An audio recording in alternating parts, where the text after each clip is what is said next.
boys and girls. What you're about to see is out of this world. Step right up now, don't be shy, because we're about to show you how cars can fly.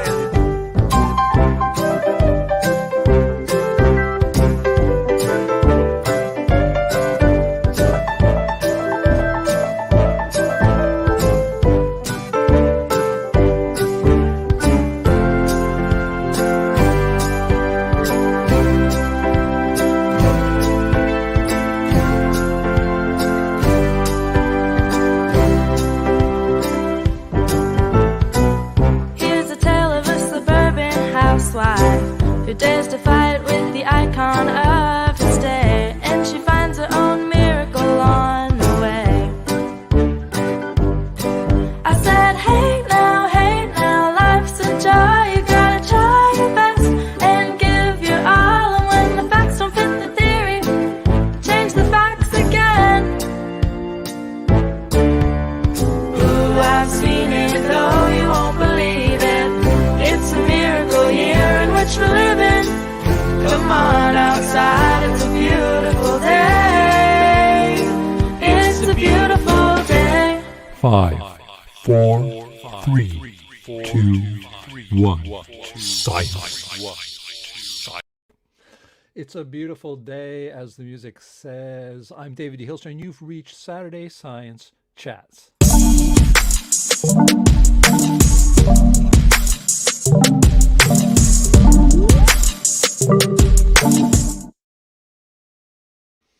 Yes, you've reached Saturday Science Chats today, and I want to welcome everybody from around the world. Good morning, good evening, good afternoon, wherever you are. Pleased to have you on board. Of course, this is the only place you're going to find these kinds of conversations and talks. Today we've got a great subject, and that is gravity from ether. It seems like everybody who's an etherist always insists on having to explain gravity or wanting to explain gravity. Why is that? Very good question. So we're going to be talking about that today. And of course, I want to thank you all, as always, for watching. Your support's very important. Remember to click on the like button and the subscribe button to let you know when we are coming on live on the air. Because again, you're not going to find anything like this in the world, on the internet. There's just nobody really talking seriously about science outside the mainstream and in the way we do, talking about basic things and challenging things like the Big Bang, relativity, particle physics, the Big Bang, plate tectonics, etc., etc. So I do want to thank everybody who shows up, and like I said, click the like button because it's really important, because that's how we get more people and eyeballs on what we're doing. Of course, we are where critical thinkers meet. We're the John Chappell Natural Philosophy Society and also Dissident Science Channel. I want to thank all my subscribers for tuning in. And we are a place and an organization that promotes, above all, critical thinking without malice. That is, critical thinking should be a part of everybody's journey of in science. And we are an organization that supports, publishes, and promotes serious scientific work outside the mainstream, and to provide a forum for open debate about modern topics in physics, cosmology, philosophy, and mathematics, and other topics as well, to provide a forum for presenting serious papers and theories without fear of censorship, and to be run and controlled entirely by our membership. We are open to challenging mainstream science, not in the way that people think. The people in popular media look at us like, oh, we're flat earthers or anti-vaxxers or UFO. I'm not here to say those people are bad or good. There's no judgment. Everybody has the right to think what they want. But no, we're really looking more at the very fundamental things of science, like the Big Bang, all those things we mentioned before. And of course, we allow and encourage competing ideas or models, which of course is not supposed to happen normally, even though it happens in every other aspect of human endeavor. Well, many aspects, like software engineering, new ideas, breaking the mold. It's all great. Can't do that in physics and cosmology. Well, yes, you can. Our brains are free to think what we would like and come up with better models, and that's what a lot of our people have been doing. and we can consider an idea without accepting it. That's really important. Unfortunately, that just doesn't happen very often. On this show, I'm trying to show people that there are different people with different theories, and you don't have to agree with them, but you certainly should keep your mind open and listen to them, and try to consider their ideas and you don't have to accept it. You can consider an idea without. And this is a very new notion. It just came out last year. Not Aristotle said that. Okay, give voice to the voiceless, and that's what we do as well. People who have amazing, amazing, amazing work are not in universities talking like they should be. They're not out on mainstream media talking like they should be. Instead, we have people talking about gobbledygook like dark matter and dark energy and all new particles they invent and give themselves Nobel Prizes for, etc. This is where science advances as always outside the mainstream. We are not, like I said, we don't have a specific point of view. For instance, the Electric Universe, I'm not saying that's a bad organization. It's a very good organization. Why? Because they're critical thinkers and they're trying new ideas. I applaud them, will support them 100%. Even if I don't agree with everything they do, doesn't matter. We have to support each other. So we're not a general science organization like Sabine Hassenfelder, I'm just so sad to see her keep going. She's talking about mining asteroids. I mean, she wrote the book Lost in Math after she left the Large Hadron Collider, and she had a chance to really challenge mainstream, and no, she turns into a science evangelist. Sells out. I'm sorry if you're watching. That's the truth, Sabina. We're not a new age or conspiracy UFO. Why? Because we stick to fundamental science. Because let's face it, if we don't know what light and gravity and fields and magnetism, really what tectonics is, what's happening there, math, philosophy, Big Bang, cosmology, etc., let's work on those before we get into, wondering if there's new technologies out from aliens. How about we just figure out what the heck light is? So our websites, we have our Beyond Mainstream, which used to be Science Woke. We have changed that and rebranded it. Check it out. It's really great. So if you're new and you're just watching this for the first time and what's this guy ranting on with his physics police hat on, go and take a look. BeyondMainstream.org, Beyond Mainstream Science. It's an online magazine for critical thinkers. It will walk you through and tell you all about becoming a critical thinker in science and what people outside of mainstream are finding in mainstream science and their new ideas. We also have a critical thinking community, so you can go on there and join and register for free and join in conversations in these great areas like Aether, which we'll be talking about today. And we also have a Wikipedia, a natural philosophy Wikipedia, which has over 10,000 pages. You can check out people and abstracts and really great database of stuff. Of course, we rely on our memberships, so you can go to, there you go. Go back to, it's a natural philosophy. Let me get my pointer out here. Where is it? Laser pointer. There it is. Naturalphilosophy.org. You go there and you can become a member. We need you guys to become members, folks. If you have been watching this and you're enjoying it, $5 a month, $35 a year. Those are our lowest end memberships. We'll keep going. I've told everybody, if we can't finance this couple $1,000s it takes to do everything that we're doing, then it's going to stop. I'm not independently wealthy. I have my job like anybody else. And so I think this is very worthwhile. And if everybody gives a little bit, this thing will keep going very easily. So we do accept the monthly.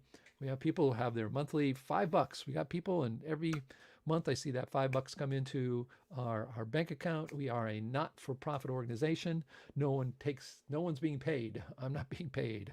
My wife would like that, but no, I'm not being paid. No one is. We also accept donations, and we do have people who donate to us. Our patrons, Dr. Cynthia Whitney, our chief scientist. Read about her on beyondmainstream.org. Nick Percival, check out his YouTube channel, Amazing Mind from Harvard, and he talks about time and special relativity. Just you gotta check his channel. It's called Nick of Time. Nick Percival, Duncan Shaw, who I'll talk a little bit about today, who's an aetherist. He has also been a generous donator and sponsor. And Ramsey is his pen name. I put anonymous, but today you'll find out. He did write a book. Won't find out his real name, but he is out there. Very interesting. We're going to talk about him today. He's also an aetherist. My father, Bob de Hilster, and Kurt Renshaw.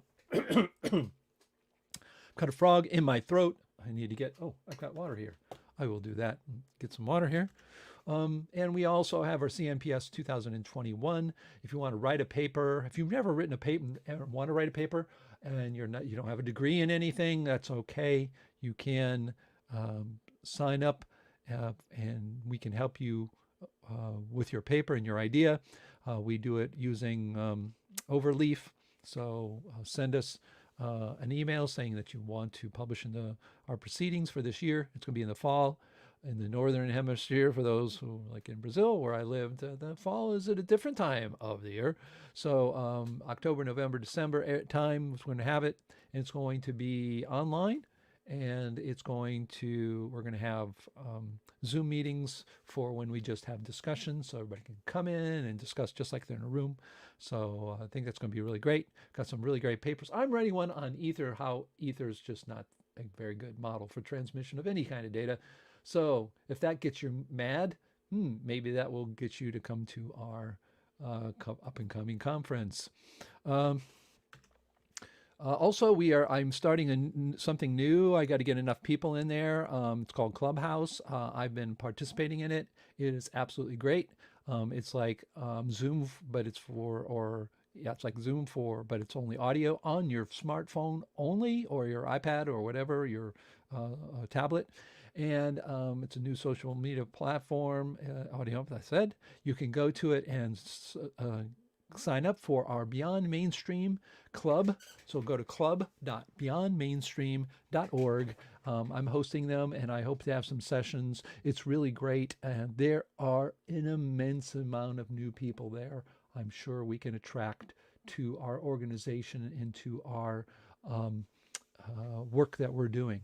So please just do it. I mean, get on your phone. How long does this take? I'm not asking you to get on a plane and fly somewhere. I'm not asking you to even spend money. Just go ahead and do that. It helps. And if you're thinking, it's another thing, that's what they said about Facebook. That's where we are today. That's what they said about YouTube. That's where we are today. And that's how our organization grows. And this is a great opportunity. And we can put together a room and you discuss. Usually goes for an hour or 90 minutes. And it is absolutely great. So you can see there, and that's what you'll see there, and you can sign up. See our new logo. That is pretty cool. And ready to publish. Boy, I have this wrong. Ready to publish. Actually, George Coyne is in the middle of just redoing his ebook because it is actually on Amazon, but he's pulled it off because he said his ebook didn't look the way he wanted to. That is coming on real soon. And not ready to publish. Oh man, you can tell me I just don't edit these slides. I put them together and forget to edit certain pages. It is published, and boy, do I have news for you on this Aether book, over 400 pages. Those watching will have I will tell you how you can read that book. Okay, and of course, we're in our final version. We have we have 10 people reading it. They are actually commenting on our PDF. We give them PDFs to annotate, and they have been doing that, and I just finished probably the last part of the book. We just added something about Jeff Yees and Universe Hack 4, which would be Universe Hack 3. And we are now just incorporating comments and suggestions by those people who are helping us make it more readable. No, they are not reviewers. No, we don't need reviewers because we'll get lots of people, and most of them will be, the universe can't be this simple. Jeez, shut up, Dave, and go on. So here is the really cool part. The Aether is published, and not only is it published, you can get it for free. So if you go to The Aether by Ramsey, I will put that up, and a couple of things about that. So it's online. You can read it in PDF format. I think the author's son did this, the cover for him, and also It is, again, for free. So if you go, this is the front page. You can see we're down here, John Chappell, Natural Philosophy Society publication. This is the front page of the PDF. And you can see, Einstein and Planck and Heisenberg and Schrodinger and Bohr, just those, who knows who those guys are. Just joking, but he is giving it for free, and the reason he's doing that because he has been a sponsor of our organization, and he says if you do so feel inclined to make a donation to the CNPS, you would just go to naturalphilosophy.org and you click there. There's under members, you can find a membership and donations page. Just click on it, and it will go into we do it via PayPal, and that goes into our account, and it is greatly appreciated. So please, please, please, please consider doing making a donation for him, since he's doing this and giving this away for free. In fact, I'm hoping to talk about it. I don't think he's going to come on, but I certainly want to make sure we talk about his book. Play coming attractions. Good idea, Dave. Why didn't I think of that?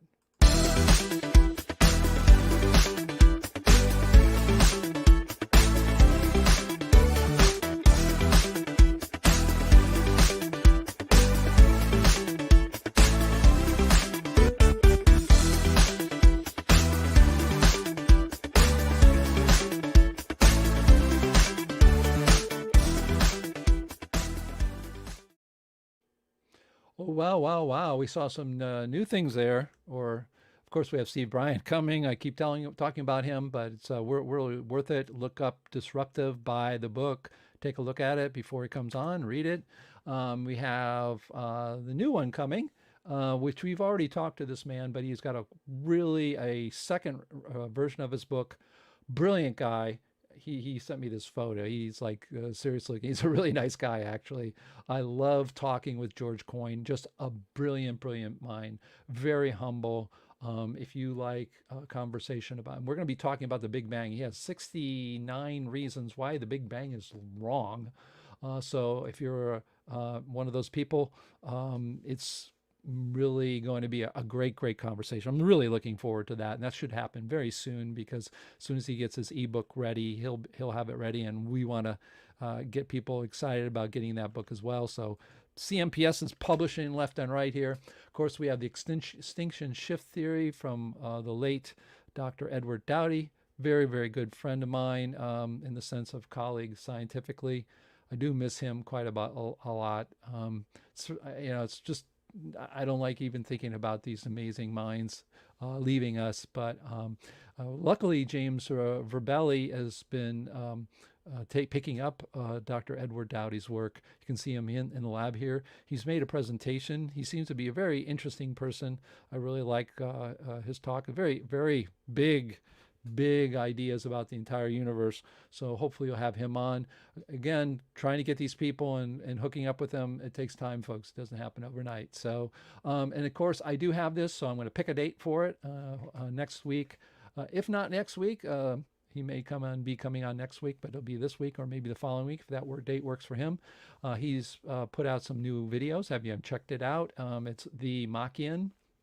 So the Machian, Machain, the Machian on YouTube.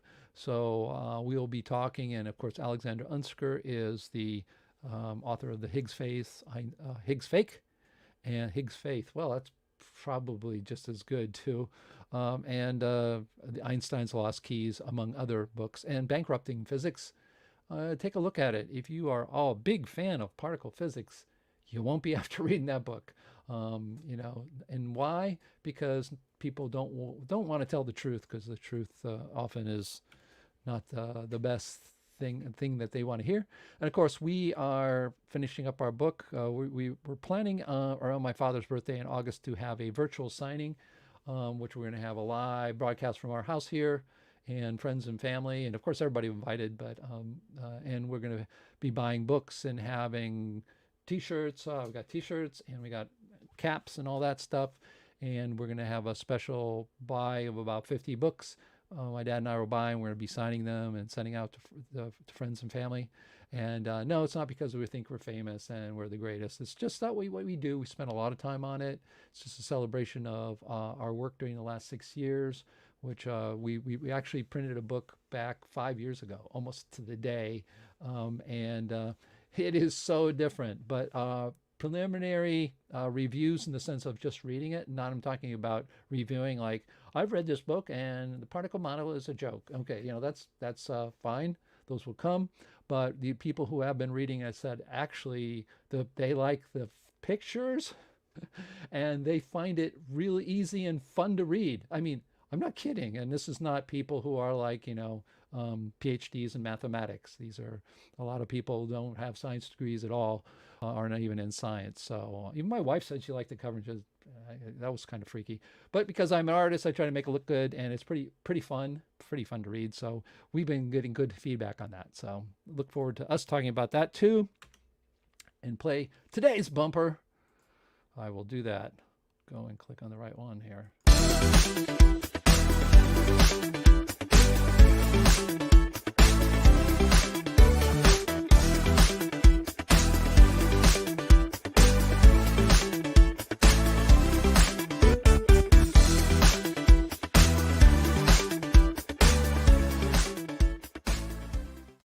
Yeah, I mean, I've had this question for a very long time. Why is it that etherists insist on explaining gravity?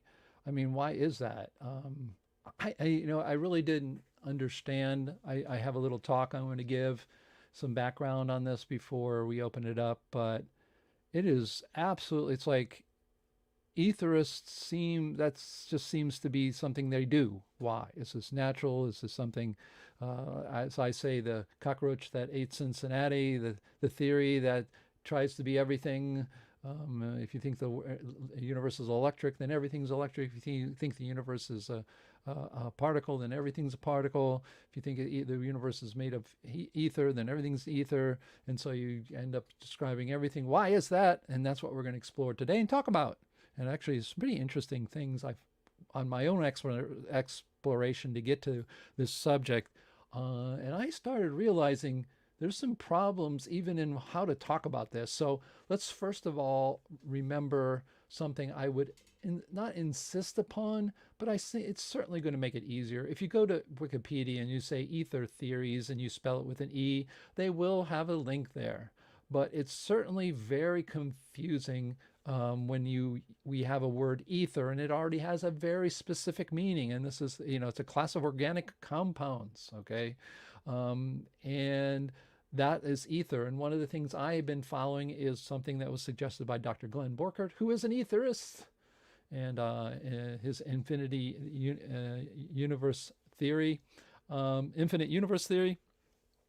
He says we all should try to make this distinction, and I agree with him. Since spelling is arbitrary, this is a linguistics lesson from a linguist. We have things called writing systems, but formally they're called orthographic systems. Unfortunately for the United States, and I'm not sure England has a different, I'll have to, England and the UK, I know the UK in general, where English is spoken, they made the first dictionaries. There's a great documentary on by the way, if you haven't checked that out, the professor and the crazy man or something like that. Anyways, check that out. It's really neat when they write. But the thing is that English does not have an Academy of Letters. France has an Academy of Letters.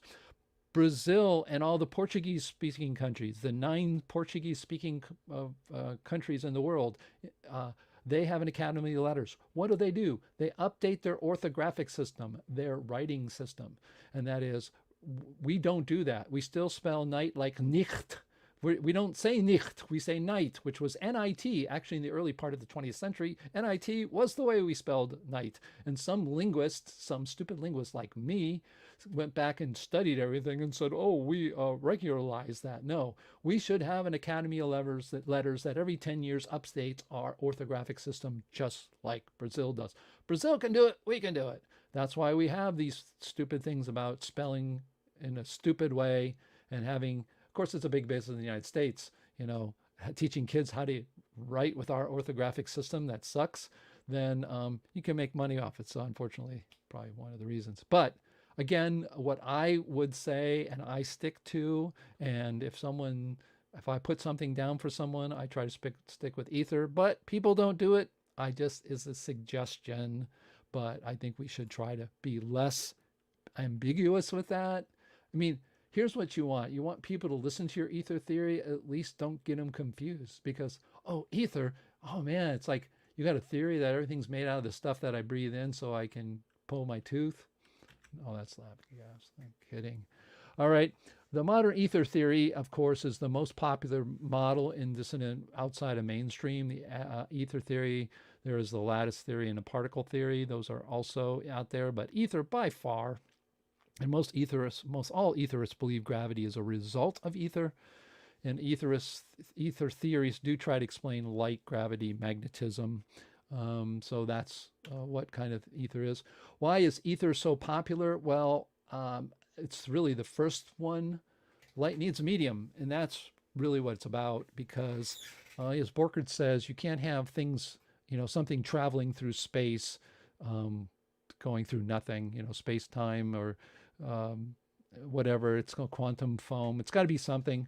So light needs a medium. In my opinion, that's the number one reason. And that's why it's sort of weird because I think because light needs a medium, then, I'm going to think of gravity. And we're going to talk about that. Here's the false statement, though. One of Jeff Yee, for instance, he made a video, and he said something that is simply not true anymore, and that is all waves occur in a medium, so light must have a medium.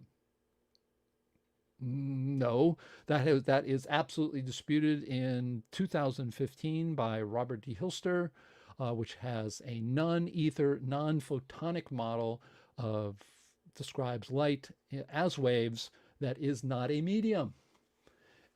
So we have to stop saying that. And if you are an aetherist, you have to come to the realization that ether no longer is the only alternative. That's what a lot of people have in their mind. It's just that way. So etherists choose to ignore this at their own peril. Just like everybody, you put your blinders on, you get your idea that, and I told you, I'm going to say it again, folks. If you think I'm just saying this because I have a particle model, no, our particle model could be very wrong. It could be completely wrong. How many people say that about ether? I've talked about this. And could ether be right? Yep, absolutely. Absolutely. But, I said it's right there. I know a lot of actual people come to these things because they like my rants. Other people hate them. So, you can see I'm updating our memes. One meme out of 25 I made with the Science Woke. Now I'm trying to change it. So I changed this one because I think it's a very good meme. So please use it if you would like. Put it on Facebook, put it on Instagram, put it on, you can use it in your YouTube, whatever. It is the mark of an educated mind to be able to entertain a thought without accepting it. And that's the way I am. I get excited when somebody has a new theory because I know I'm going to learn something new. And I always have this back in my mind that everything I think is true probably isn't, and that somebody else has a better truth. And I'm always have this fear. And I think that maybe is what keeps me always looking around.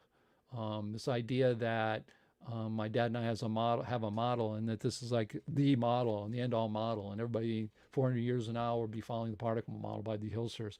No, there's other ideas too, and I always keep a lookout. And I think that fear, if you were in business and there's competition out there, you should. The best people are always looking around all the time and worried. And I don't see that. I see people just so calm and working along, and I think to myself, if they're missing something, if you miss something and you're thinking the world is all electric and it couldn't be an ether, or the world's all ether and it couldn't be particle, or the world's all particle and it couldn't be a lattice, you could end up in the lemmings line that's jumping into a sea to a dead end death and not know it. So my suggestion is to do what Aristotle says, take this to heart, but I'm afraid most people don't, including most dissidents don't. Do it at your own peril. I always say to people, it's funny, you have an idea and a theory and you're working on it. Someone else will really look at it, see it, like a part of it, take it, put it into their theory, and then even make it better. And then 10 years later, you're going, hey, that was my idea. Well, you didn't stand around and look at all the other things going on around you, did you? So you look at our theory, my dad and I standing on the shoulder of Borkert, Denew, now Jeff Yee, now and also Newton and Lesage and all these people. So there you go. Types of ether. Well, there's a stationary ether, which is really more of kind of stationary ether, the filled space, which is the Michelson. I guess we're now calling him Michelson. Morley. See, there's the orthographic writing system. We can spell it any way, and we have no way to say one way or the other is better. So stationary ether. We have entrained ether, which is ether is more dense near objects. And we also have different types of entrained ether, ones that rotate with the Earth, for instance, others that don't rotate in the Earth, like around the Earth, like the local with James Merson and Professor Sue, I think is his name.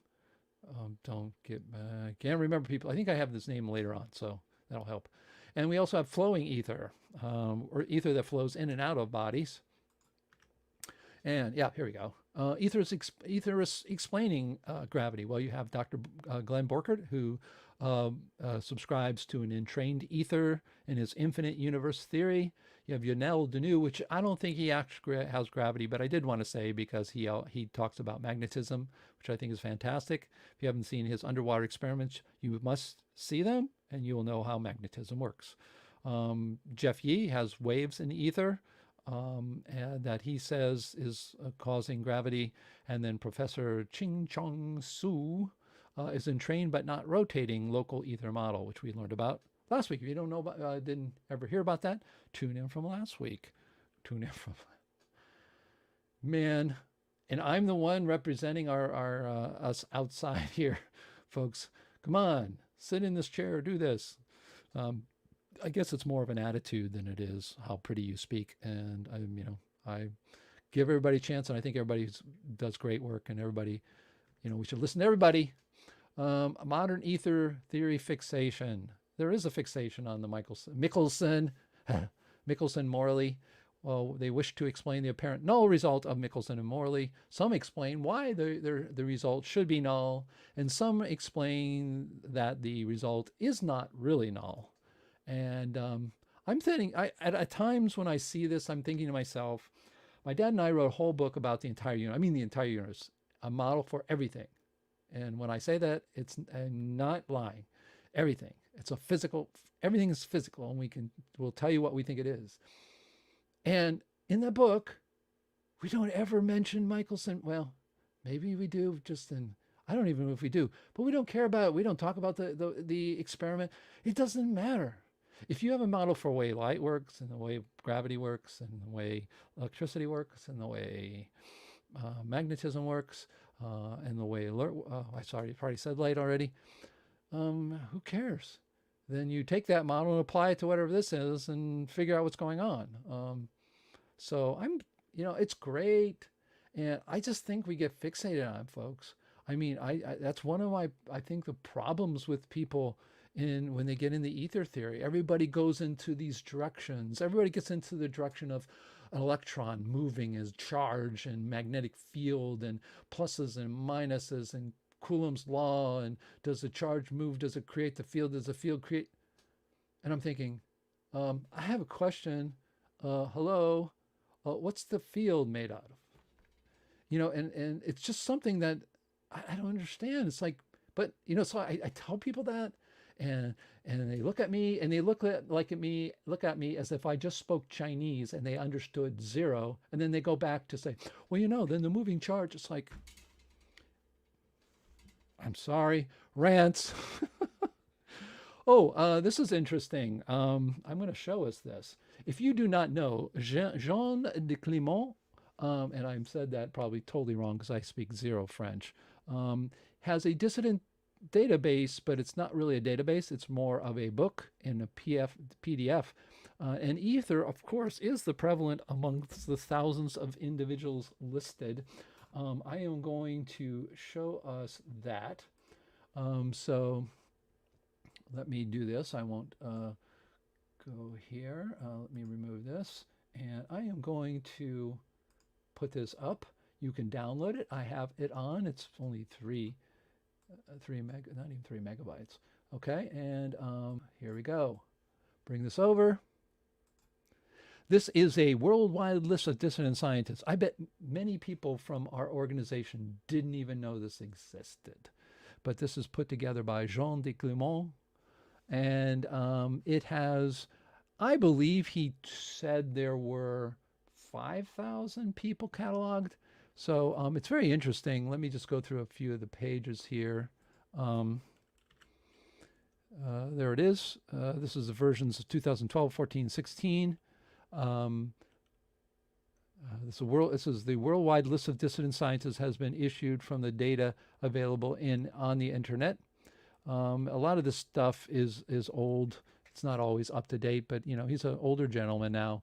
And he also has dissident categories here, alternative theories, cosmology. So what he does, and then all of these things, he does spell ether, E-T-H-E-R, and he has things like energy ether, fluid energy, fluid ether, Lesage, fluid ether Newton. And this is I'm going to talk about the confusion between ether and gravity and people using this. And so he does this, and he then goes and a list of dissident science lists. I'm not even sure we're listed in here. Oh yeah, we are. Look at there. There we are. Database of natural philosophy. He's actually gotten people from us to put it in there, but that gives you a list of these things. And here is a list of all the people that has the chasm categorized. Here, alternative theory. This person's alternative theory. Critics. Here's a person with new energy. They have websites. They'll have something written about a key statements. All that. Now, if you do a search on Ether, there are 153 spelled with E-A-T-H-E-R. And if you do it ether-wise, there are 373. Now, if you put that into a lattice, which I don't even know if there's any of them. Yep, doesn't even find them. You can see Ether is way popular than anything on the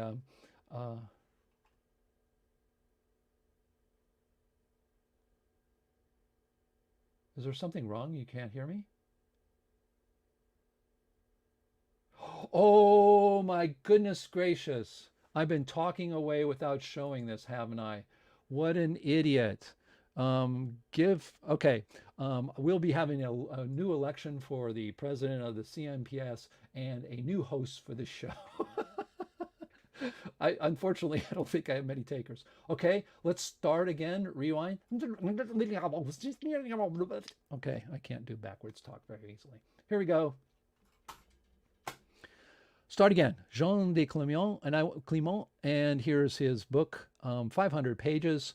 And again, sorry about that. And I thank you guys for waving your hands incessantly at me. So appreciate it. The worldwide dissidents, you can see here, let's look at it again. Here's some categories: expanding Earth, experiment, alternative theory, full earth relativists, that kind of stuff, religious, superluminal, new energy, experiment. These are the things he found. Over here you have fluid ether Lesage. You have all of these fractal universe, blah, blah, blah. And other things. Here you see lists of dissident scientist lists. Again, I am so sorry about that, folks. And you can see here we are. There we are. Our database is there. And so you get a list of them. And here they go. Blah, blah, blah, all of these people. Just a ton of people. You can look up. You can look this up. And just look up Jean de Jean de Clement and Dissident Database, and you should be able to find this. And I downloaded it just this morning, and that's how I did it.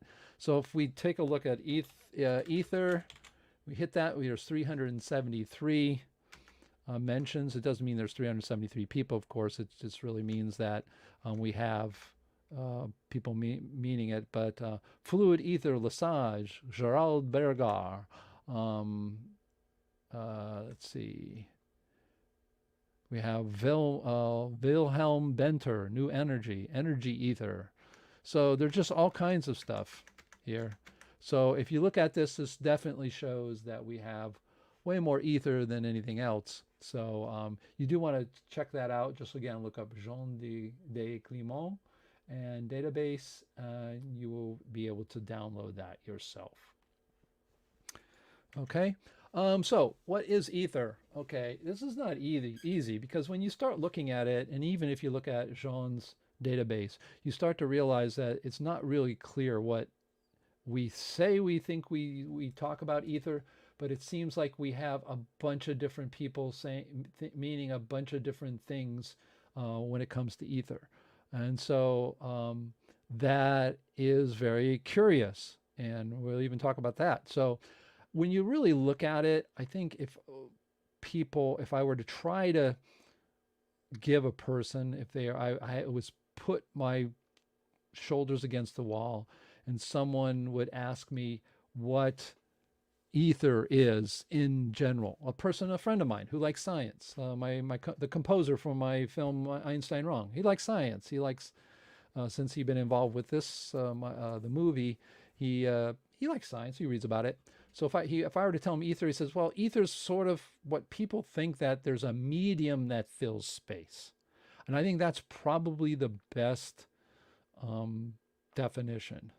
I also think that it's very, very prominent and really close behind, if not right there with it, is ether is a transmission of waves through collisions in a medium.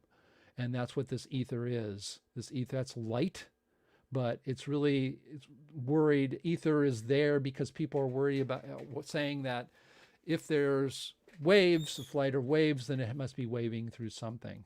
But it gets really sketchy because some people we'll see it. The third point is gravitonic model and ether model. Well, if you really look at it, if you looked at Jean's way of putting it, let me see, if I have that up again, I will bring that up. Get that all the way to the second page, I believe. We're going to see that he has it here. If you just look at ether here, he's got fluid ether, Descartes. All asters are surrounding a large whirl of ether bearing light and cause of gravitation. Fluid ether, Lesage, pushing gravity by a masking effect, or it's not really the masking, a shadow effect. Ether may be used for light. Fluid ether, Newton, Archimedean gravity by variable density of ether. Fluid ether, pushing gravity and condensation. There's another fluid ether. Now, he talks about gravity in all these. I didn't read Newton the same way as he did. And I saw luminiferous ether, and I saw a gravity particle called an ultramundane corpuscle. And those were impacting upon bodies. So I think there's, are we confused? I think we are confused. I think the problem is people don't really go back and look at what they're talking about, sort of ether. They sort of glom it all together. Any particles that are in space is an ether, I guess, is what they're trying to say. I'm not sure that's the best way to look at it. But, he's putting in gravity models and, their light can go through it. No, that's not the way Newton was looking at it.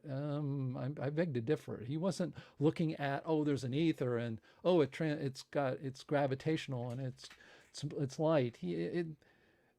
No. So I disagree with that statement. So people who say, ether is, it's just anything. And, if it's your particle model's ether, I know Franklin Hughes said that. It's not. It's just not. It's not the same at all. I mean, it's so different. If I were to explain this logically to a debate class in high school and say, this is what an ether is, where you have particles bashing into each other and transmitting waves, or you have groups of particles traveling through space that go from one point to another, they're going to say, those are different things. And for us to simply say ether, and I think people do that, people will call, for instance, our particle model, ether model, because they want everything to be ether. They want to be right about ether. I don't know, but it seems that way. And so, it's confusing. And I think if we want people to even listen to us, if we can't even be clear in our speech and our words that we use, when we say ether, everybody goes, here's what mainstream people say. Oh yeah, that CNPS group. Oh, they call it every ether. They even call gravity. Everything's ether. With them, everything, it's an ether group. And, this is ether and that's ether. And even if it isn't ether, they call it ether. And gravity's from ether. Everything's from ether. And, there's legitimate statements there, folks. And that's why I'm saying, keep your eyes open, look all around, because there's all kinds of different ways to look at it. But regardless, what do we do with this gravity and ether? So do we as a community need to define this clearly? Too many different interpretations and even spellings. Something that means everything means nothing. That is, if everything is ether, then after a while people says, oh, well, I don't care. When I look around the universe, everything doesn't look the same to me. What is that? We need to be consistent. And again, I wasn't, when I picked the title of this talk, I wasn't looking to get to this particular direction, but I did. Whoops, I think that was the last one. So yeah. So anyways, that's my rant and raves on ether now and gravity. I'm of course going to open this up and hopefully, let me put a few things up here. So if you want to come on live with us, you don't even have to put your video on. You can, and you just go to live.naturalphilosophy.org. That will take you to a page in a browser. And you will be able to join us and you'll get into the green room right now. I think we have 10 people we can have, but we have 1, 2, 3, 4, 5, 6. We do have enough people here we have still room. So I encourage anybody who's in our audience watching on our YouTube or Facebook channels to join in and come in and talk live on the air. If you're not live on the air, you can preface your chat with a question or comment, and I will be happy to put that up and discuss it with whoever wants to discuss it here. Anyways, let's start it out. I'm sure there's some people who are going to wave their hand and want to dispute me or whatever. But really, I think really what we want to do, and again, I'm going to as they say in the online live world now, I'm going to reset this channel, meaning let people know where we are. We are talking today about gravity and ether. And why is it that people who are what I call aetherists insist that gravity has to be part of the ether and not something separate? And what is ether really, etc. So I'm going to bring up, I think, Dennis, you had your hand up, right? So I'm going to bring up Dennis and say hello to Dennis. Hey, Dennis, how are you? Good, thanks. Thanks for coming on. You're welcome. Okay, I wanted to make the point that, you mentioned gravity waves in your advertisement for this talk. There supposedly have been discovered and 3 people, one from my alma mater, UC Berkeley, got a Nobel Prize for it. However, Richard David Scott, a United Kingdom Royal Radio astronomer who's retired, has a page on researchgate.com, and if you search for him under Richard David Scott, and then click on research, and then click on projects, his projects will on LIGO, LIGO, detections will come up. And he shows through statistical analysis that the detections of LIGO are highly correlated with the position of the sun and the moon at the time. That is, with tidal forces. The sun and the moon control the tides, of course. And so apparently the whole thing is bogus.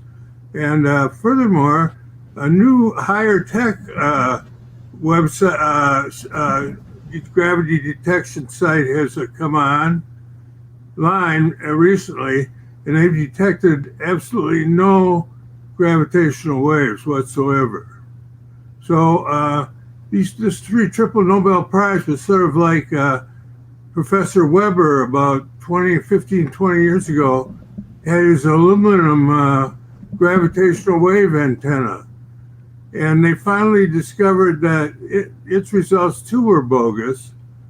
But he didn't win a Nobel Prize. But these three people did win a Nobel Prize, and their results are apparently completely wrong. What they're detecting is tidal forces, not gravitational waves. So again, it's Richard David Scott, researchdate.com. Bring him up, search for him, click on his research, and then on the left of that will come up projects. Click on projects. He only has one project, and that is his refutation of LIGO's supposed gravitational waves. Okay. And finally, Ron Hatch, in his famous paper, A New Theory of Gravity, and some other words, claims that gravitational waves do not exist either. Thank you. Okay. All right. I'm not sure I put gravitational waves in my explanation. If I did, I didn't realize that. But gravitational waves is very interesting. I actually did a video on my Dissident Science channel about two people from Denmark, two scientists from Denmark who actually showed and looked at the data, the raw data, and claimed, in fact, that the raw data showed it was noise and not real peaks. And so there's been a lot of dispute about that. And, you know, they pushed through the Nobel Prizes.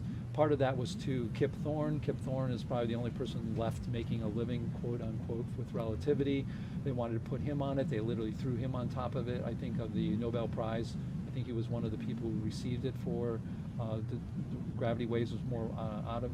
But yeah, I mean, the problem is we have that all the time. There are Nobel Prize after Nobel Prize after Nobel Prize being given to things that don't exist. I mean, I'm a person, and many people like me, who know the neutrino doesn't exist yet. People get Nobel Prizes for it. So, okay, all right. I appreciate the comments on the people can look that up on the internet on the gravity waves. So, okay, hopefully my volume's okay. I can adjust it, but I think usually I'm too loud. All right, I'm going to bring up Franklin. Hey, Franklin, how are you? Good to see you. Thanks for coming on. Oh, good. Yeah, I like your topic here, which is, why do aetherists, I don't know, like me, I'm hard-boiled aetherist. Why do we like to include gravity in our ether theories? Now, I would argue the reason why is a simplification argument, in that we want to include as many observable phenomenon as possible, right? So ideally, we've got the electric field, we've got the magnetic field, we've got the gravitational field. Now, it could be that these three things are hosted on things which are completely different. I mean, that's a possibility, right?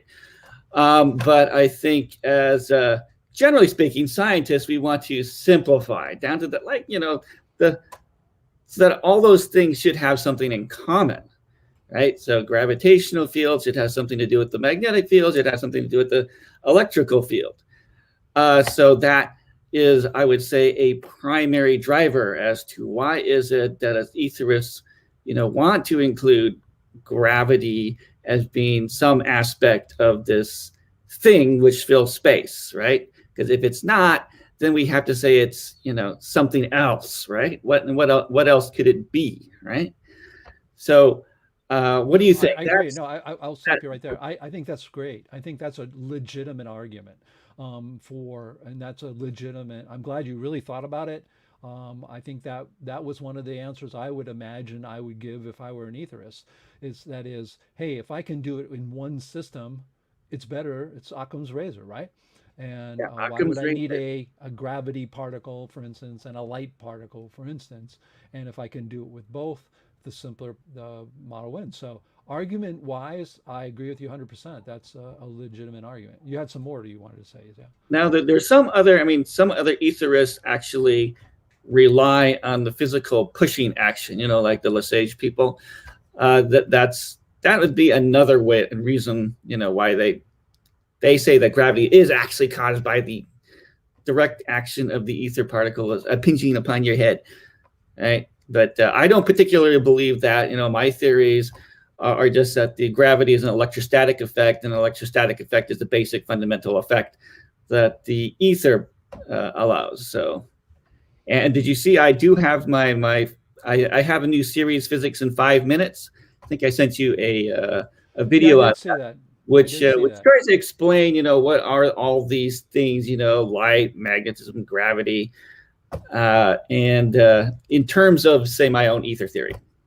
Right. No, I always encourage people to check out the channels. I need to put that out. I'll do that on my next talk. Put that in our slides so people can come and visit Yeah, your. I thought it would be good to have something which, you know, people don't have an excuse not to watch, because no one likes to watch, like, you know, 1 hour thing on gravity and 1 hour thing. But I think people would have enough patience to watch something for 5 minutes at least. But Yeah, no, it's different types of audiences. In fact, the top number one podcaster in the world uh, broke the mold and became that because his podcasts are 3.5 hours long. So the argument that shorter is better is not always the case, but and maybe with something like science, maybe that would work. But I would definitely let everybody know, check I guess it's under Franklin Hugh, right? If you check, yeah, if you if just you Google my name, Franklin Hu, Physics in 5 Minutes, you'll probably find my series. Okay. Well, I encourage everybody to take a look at it because I did watch some of them. They're very interesting for sure.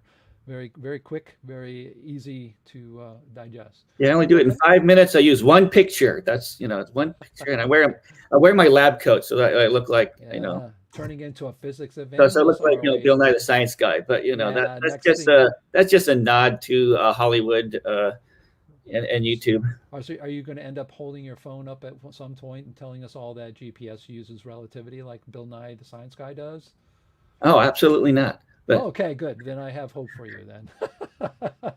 Just give me a hard time. no, I think Okay. everything positrons, electrons. That's what I'll do. So it's Yep. you know, that's Yep. the other point about you know, why do etherists are etherists, which is that, you know, I think my criticism, a lot of etherists, they don't know what their ether is made out of, which is a legitimate criticism. Right. So I know I say that it's positrons, electrons. We should be able to find those. You know, there's some discussions in the email saying, well, you know, you have this unfindable ether, and it's like, no, if it's made out of, you know, matter particles that we know about, like neutrons and protons and electrons and positrons, then we should be able to find it if someone would bother looking for it. But if your ether is made out of something else, you know, like something called a circulon or a whateveron, that's why I call them whateverons, because they seemingly don't have any relationship to the known particles. No, So I agree with you. I'm always, people, for instance, in Electric Universe are showing and wanting to show more electric, the universe is more electric. And I always ask, well, what's the electric field? What is magnetism? All those things. And I think that's important. And I think you're right. If you're an aetherist and you can tell somebody what your ether particle is like, it's a much better model than just talking about it and saying it should be this way. Because in the end, you're still going to be bound to, okay, what is it? What is it? So I agree. All right. Well, thank you. You're there. If you want to have any comments, wave your hands. But that's Franklin Hugh. I do want to thank him. He was our host here for many years for the CNPS, and till I gave him a reprieve. Because man, I'll tell you, it's not easy to be here every Saturday morning. But I certainly enjoy the talk and the banter here. So. Anybody else in our green room want to? Okay, there's Ian. Hello, Ian. How are you? Hello, fine, thanks, David. I thought I'd just express a slight contrarian view. I'm an aetherist who doesn't endeavor to explain gravity by ether. And so maybe I'm the exception, which Yeah, proved you the are. rule. But well, tell us about that. It's super Yeah, interesting. well, it's not because I have any scientific or ideological reason to omit that. It's merely that I'm a very cautious person by nature. I tend to require a lot of evidence before I sort of accept something. Although I hope I have an open mind. So I'm prepared to countenance the possibility that ether has something to do with gravity, or indeed that it is the primary causation of it. But I haven't discovered any mechanism whereby that might happen. And I mean, for my own part, I've used ether in my analysis of electromagnetic transmission and cosmological dissipation and tired light and all that sort of thing, and I've analyzed it that way, and I haven't gone any further. In fact, I'm totally agnostic in regard to the composition of it, what you were discussing with Franklin and others there. I mean, I hope I have an open mind, but I'm not prepared to state at this stage whether I think it has such and such a composition, or whether it has any effect on gravity at all. Wow. Yeah. Well, that yeah. I think what would you speculate as to why it is so darn popular to try to incorporate gravity into ether? I guess myself, I'm more like you. I wasn't really ever trying to come up with, oh, here's something and I'll make the universe out of it, because I don't think you could make a universe out of one particle, because that'd be magical. It'd have to organize itself with magic, arbitrary attributes, etc. But so what do you think? Because I'm not of that camp of, well, ether theory, you must really describe gravity. That's like, and what do you think? What's that popularity? Is it, like Franklin said, that it's an easier thing, you can put it together? What would you speculate? Do you have any ideas why people do that? Because that's one of the things that just hit me every time I talk with the etherists. Oh, and by the way, I can describe gravity, and I can tell you that it makes a great salad dressing. So. I'm just curious. Do you have any thoughts on that?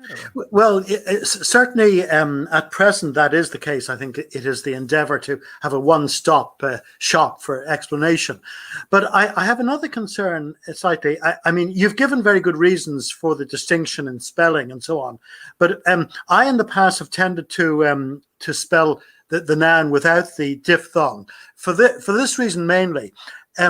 That it sometimes connotes to the general public a sort of a medieval, ancient type of spelling, and it looks like the sort of ether which was believed in maybe by the ancient Greeks or maybe in the Middle Ages, and that was an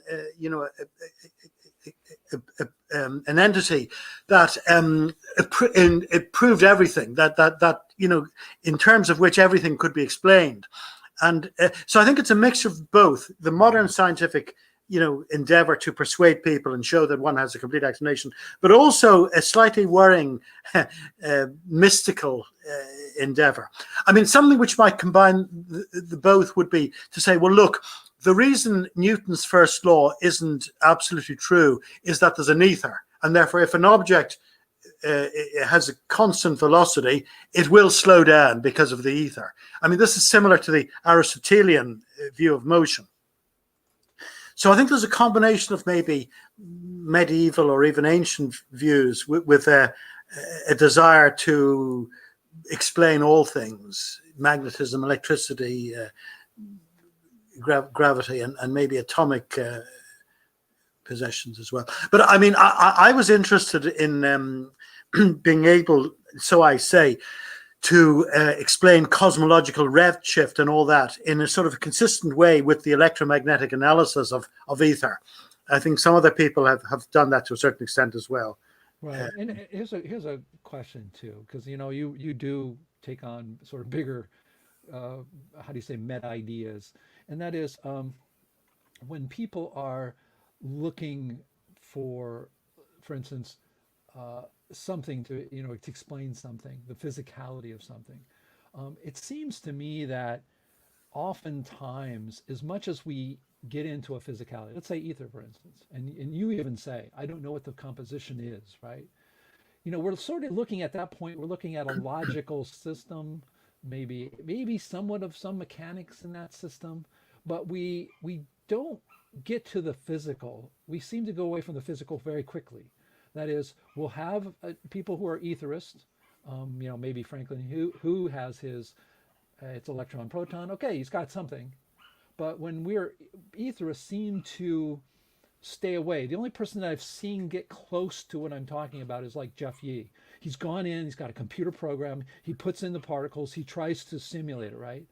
And so we end up, even though we are looking for physicality for light, for instance, right? I think there's a universal desire by most of all of us is to say light can't just be massless things.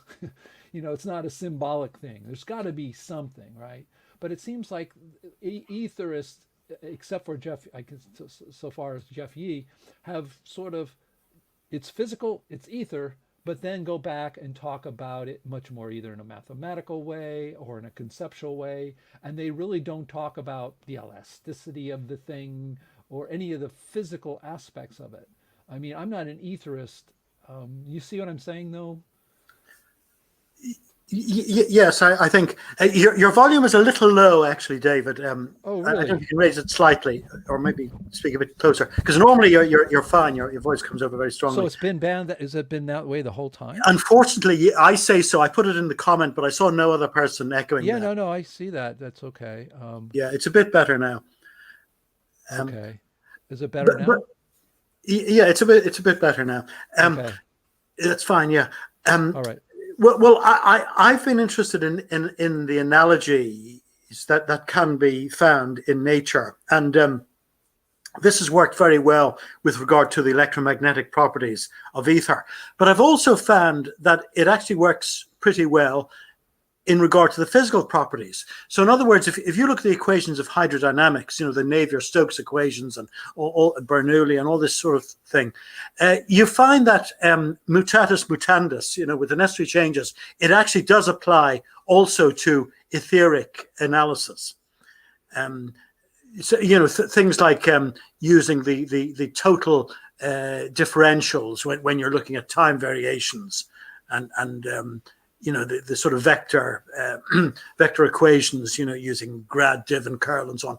They seem to be able to be transposed from hydrodynamics to etherodynamics, or whatever you might want to call the subject. It's interesting because, being a mathematician, what we're using in these equations would be in reality an infinitely small field, right? Because we're using calculus, we're using differentials. So the mathematics behind these things, even the gradients, are perfectly, it's a perfect system, right? There is no granularity to it. I mean, and so it seems in some sense bizarre thinking that, okay, if there is a physicality to this, most likely it's not an infinitely impossibly, how can you have that, right? You can't have, I don't think you can have a physicality like that. So the mathematics will work out in that sense. It's sort of like my father, who generated the Newtonian curve for gravity, not using calculus or differentials or integrals, anything like that, but used literally small forces in summations. And so, and if you look at calculus is exactly that. It's just doing that, but taking it to infinity.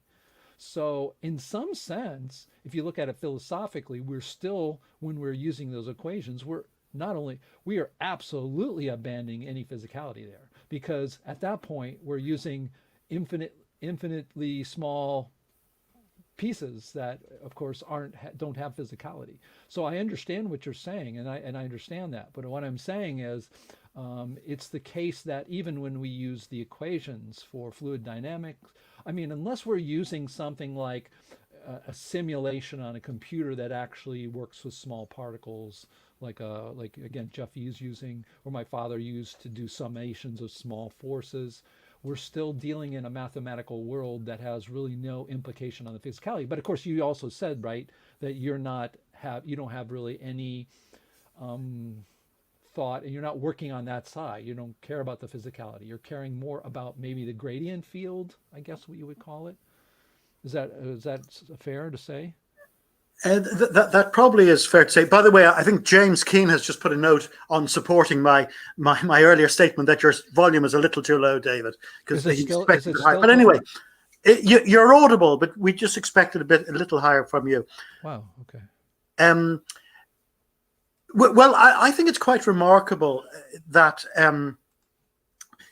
this point, which was maybe first observed by Heinrich Hertz, has later been worked on by a number of people in our movement and so on, that pretty naively, the initial analysis, including Maxwell's analysis and so on, would use just sort of a partial time derivative of these vector forces and so on, but in hydrodynamics, we use a total derivative. So, you have to take account of the velocity of the medium as well, whether you're using Laplacian or Eulerian analysis, you have to take account of that. So you use a total derivative. But if you use the total derivative instead of the partial derivative, well, then you find the transformation equations are Galilean. You don't need to introduce Lorentzian transformations. So in other words, I might say that Lorentz transformations are just a quick fix, which you need to introduce if you don't introduce the total differential coefficient with regard to time. And you'd similarly you'd give rise to errors and paradoxes in hydrodynamics, were you not to use the total differential, were you to use the partial differential instead, and instead of taking the additional diffusion effect owing to the velocity of the medium. So I suppose there's a lot of work to be done in getting a physical model of the ether, and I suppose that maybe that's some project that I could engage in if I don't shuffle off this mortal coil first. There's a lot to do for sure. So you can hear me now? Is okay? It's still too low. Yeah, what I think is happening I've got this microphone, and for some reason my computer's not seeing it. So I think I've got another microphone that's taking over for it, and it's probably one of these little mics up here. And so I'm just going to speak louder. Would that help? It does help. I seem to recollect that maybe some time ago, maybe a year or two ago, we had the same problem with you, but we haven't had it since. So, yeah. As I say, don't worry about it too much. You are audible. Okay. Well, I'll just speak really much louder. I usually do that, but it blasts through this. So, okay. But no, I think it's really fascinating to me that we do talk about this stuff so much. But I think one of the things about the newer models coming out, you see, coming out like Jeff Yee, our model, we are now trying to say, okay, enough is enough. Equations are great. All the empirical equations we have, which a lot of times work quite well, are okay, even in electrical engineering. But we want to say, what is it really? What is there? What's moving? Where's the force come from? How does that work? And I think that's definitely a direction a lot of the new models are coming at us for. So, all right. Thank you so much. Anybody else in the green room want to say something? I know I have Jim Marison here who talked last week. One of the things, Jim, I'm going to bring you up. What is your feeling about the idea of gravity having to be part of ether, and why that would be? Right, can you hear me? Yeah, I can. Okay, good. Well, it's just natural to expect to try to relate electromagnetism with gravity, I think.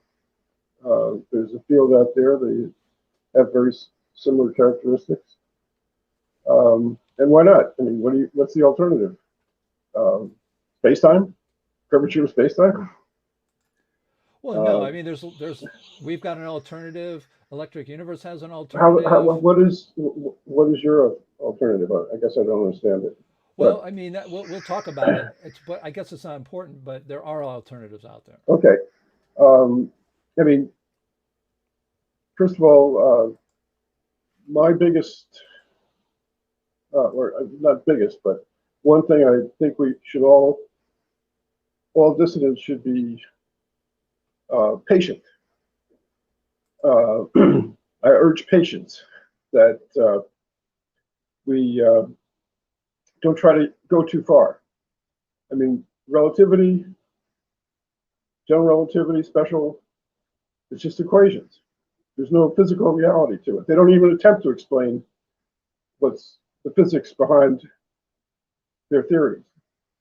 So to try to get too deep in the weeds, I would say, is to what are the detailed properties of whatever is out there or in here surrounding us.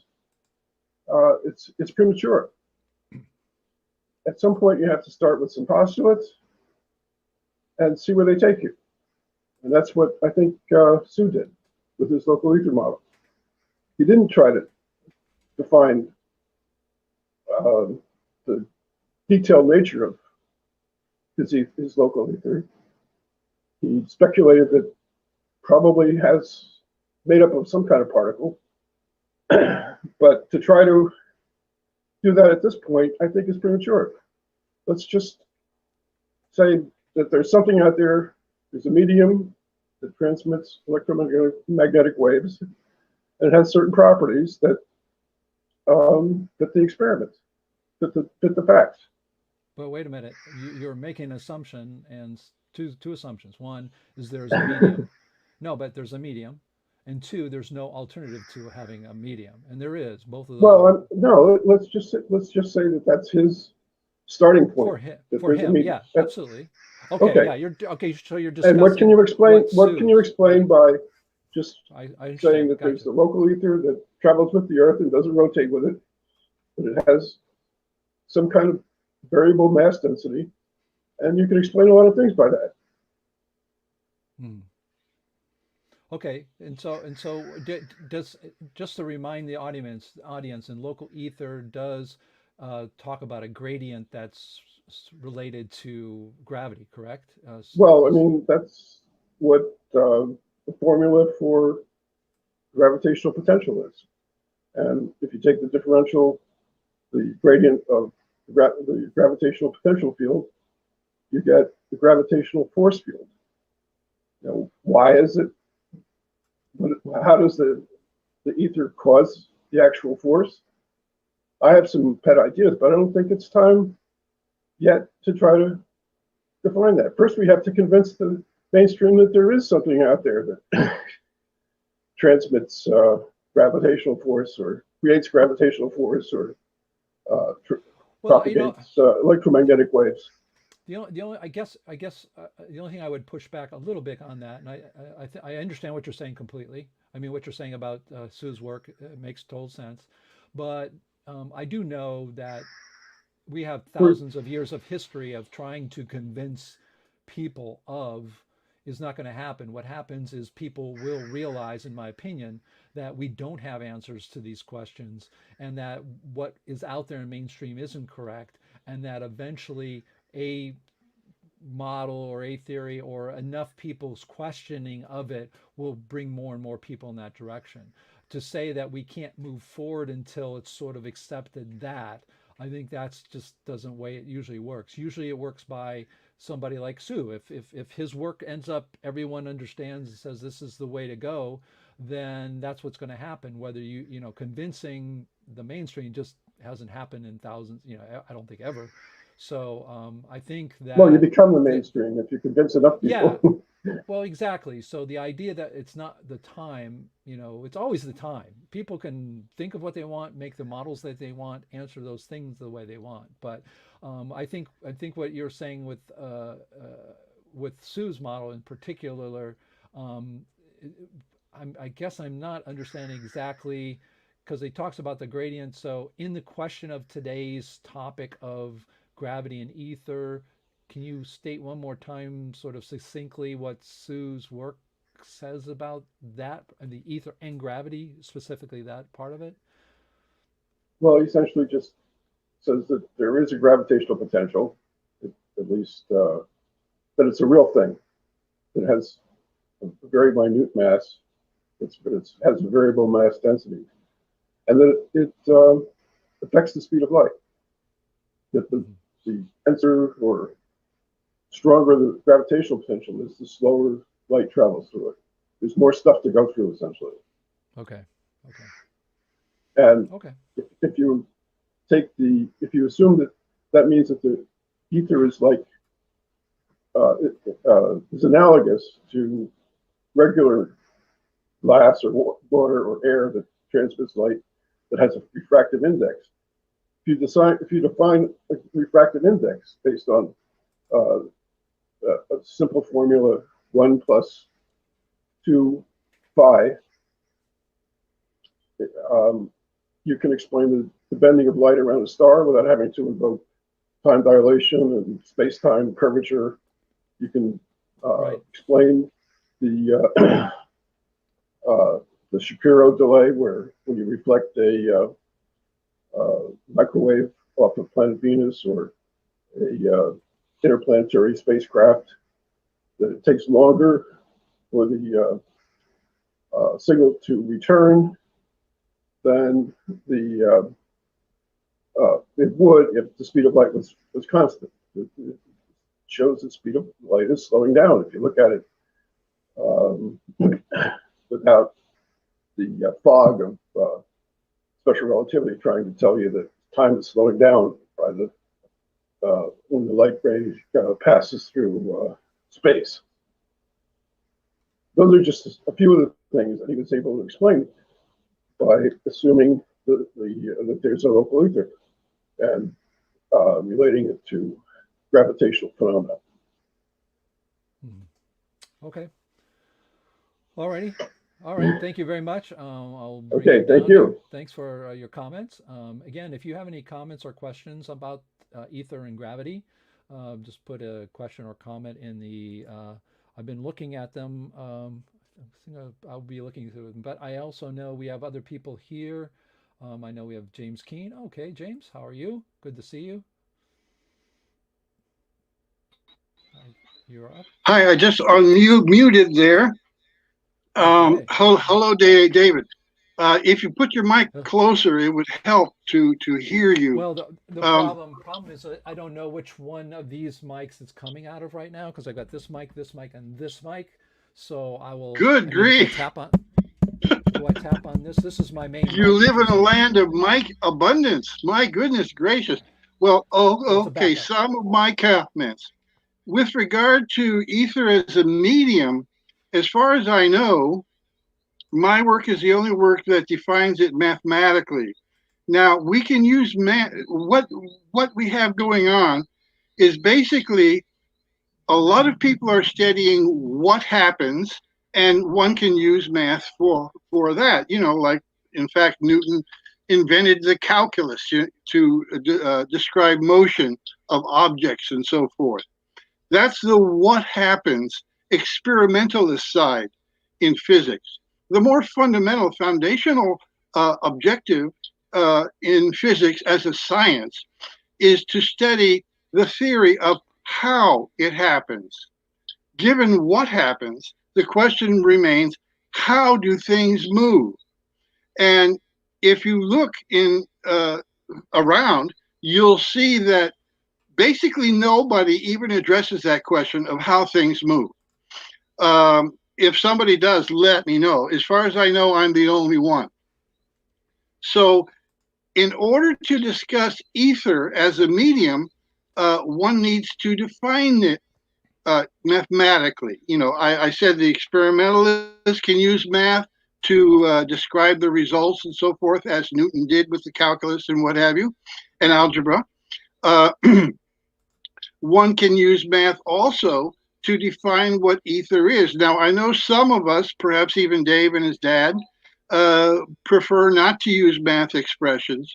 But what my point is that there has to be math describing how things happen in this world. Okay?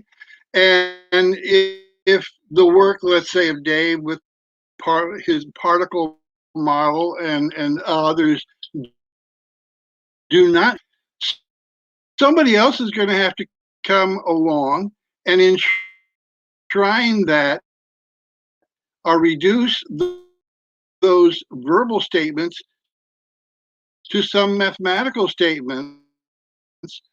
Uh, why is this necessary? It's necessary to know whether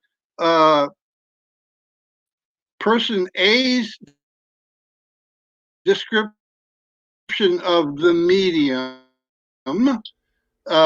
is same or different than words alone. You're never going to get there. Description and that are saying, and we can see, aha, they're the same. Notate person A's expressions and find out that they're actually the same as person B's expressions. In other words, with mathematical expression of a definition of the media, we can then be enabled to compare two different theories. Without that, I don't think there's any real way to compare two different theories. So there's more to say about this whole subject, but I'll stop here in case there's any comment or rebuttal from David or comment by others. Thank you. Okay. Yeah, I mean, the whole thing about mathematics, I'm going to speak loud here. The whole thing about mathematics versus, a physical model really has to do with what I would call being able to use something technically, the technical use of something. For instance, we have used Newton's laws quite a lot with the equations without necessarily knowing how the physicality of these things are, because the equations are very useful. We can predict forces even though we don't have an idea necessarily what those forces are. We know there's a gravity there. Newton says he didn't know what it was, but we have equations for it. The same way with a good example is electronics.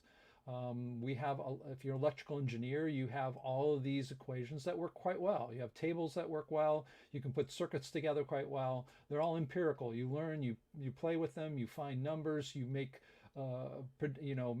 calculations as to how to make these circuits do useful things for us.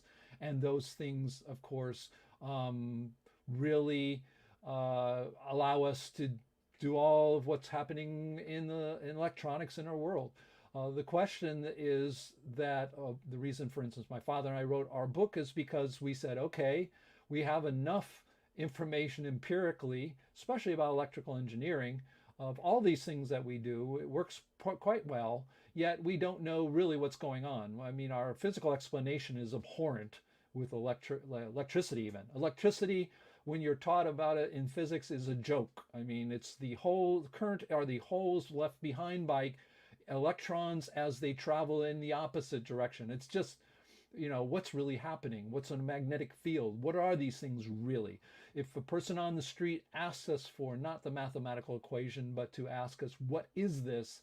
Then I think that curiosity is quite large for a lot of people. And I think that's one of the reasons some of the new models are out there. So, but as for mathematical, yeah, the prediction, whether or not you can judge something by the mathematical equations behind it, I'm not sure. I don't know exactly what that means, but I mean, those are interesting, definitely interesting. Oops, this is the wrong one. There we go. Interesting questions. Mathematics versus the actual physicality. Does it matter? Is math important? That kind of thing. So here's one from John Hodge. He says, Newton originally had action at a distance. He didn't like it. So the optics, he suggested ether to be an action by contact gravity and to explain light diffraction. Yeah, I'm going to... yes, he was looking at models. He had a the light model, he had particles that were different sizes that would supposedly carry frequency. Gravity, he sort of was working with other people on it. He never really subscribed to them. I'm not sure. I hear these kinds of statements all the time that it was an ether both ways. He was, again, I think there's a lot of confusion as to even historically what's going on, because I look at more the physicality of what they're talking about, and I think that's one of the reasons we're confused about it, because we're confused that it's even what we call ether. Newton had an ether and it was both describes light and gravity. I'm not sure I would say that reading, my dad and I have read a lot of Newton. I think that's an interpretation maybe. But I think one of the things is we're just not, oh wow, hello, 1 2 3. Oh, I'm seeing something there. Okay, 1 2 3 1 2 3 1 2 3 1 2 3. Okay, I don't know, I'm going to try on this microphone, see if it's going on. All right, somebody else in there, I see Cornelius came in, Harry is there. If you guys want to come in and say something, that would be great. Okay, I do see waving of the hand of Harry. So, hi Harry, how are you? Good morning, David.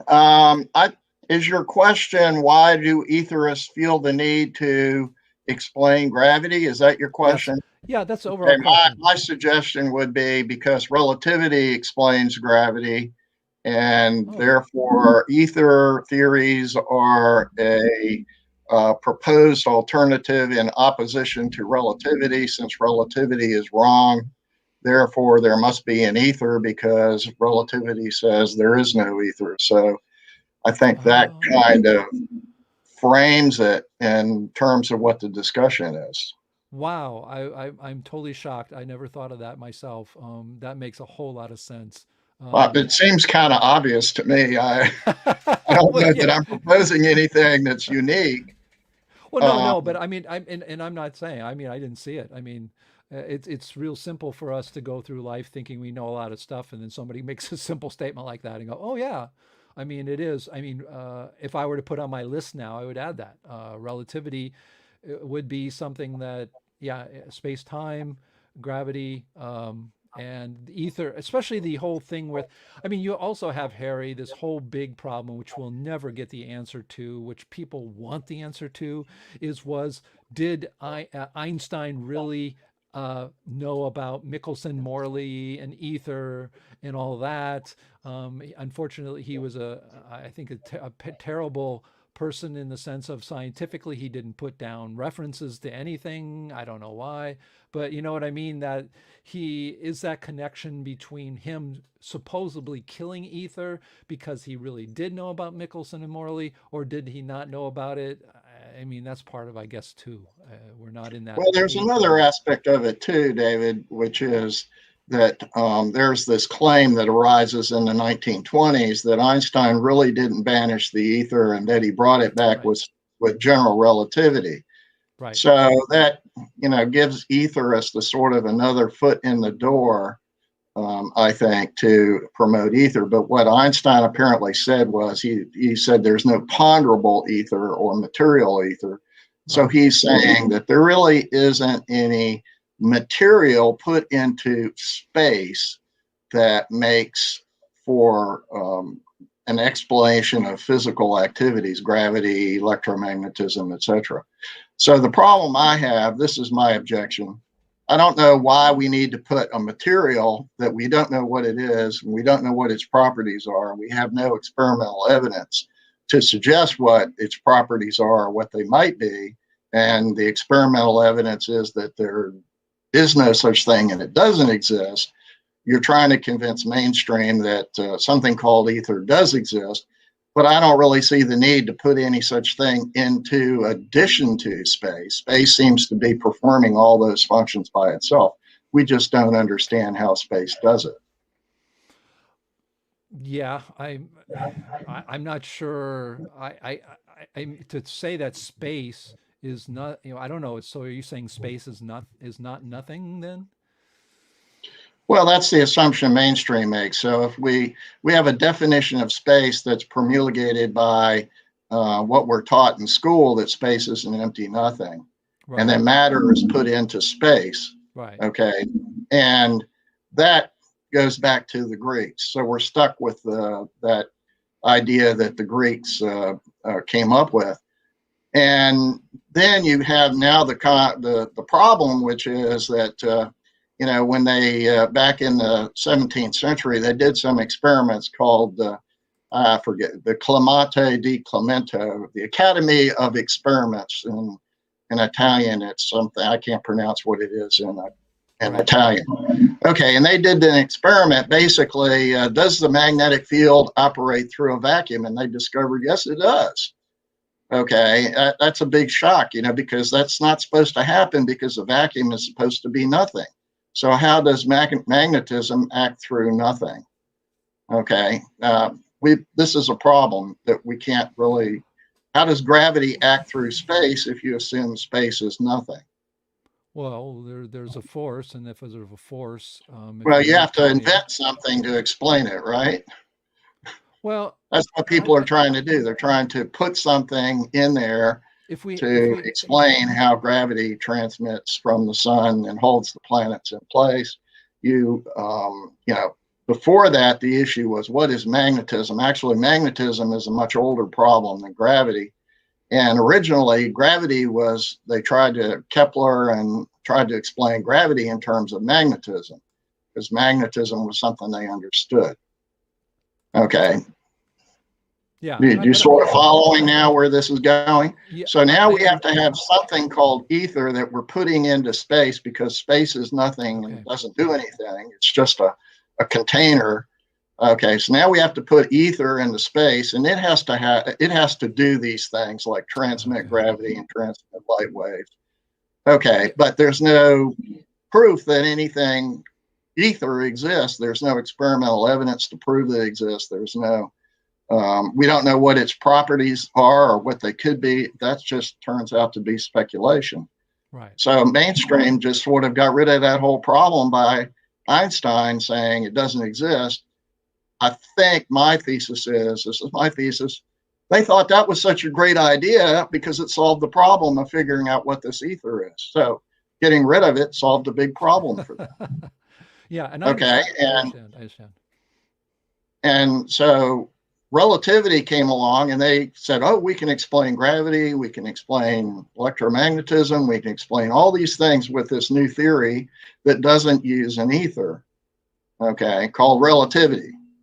Right. Okay, relativity's got a bunch of problems, which everybody knows. So it's pretty easy to point to those problems and say relativity is wrong, so let's get rid of relativity.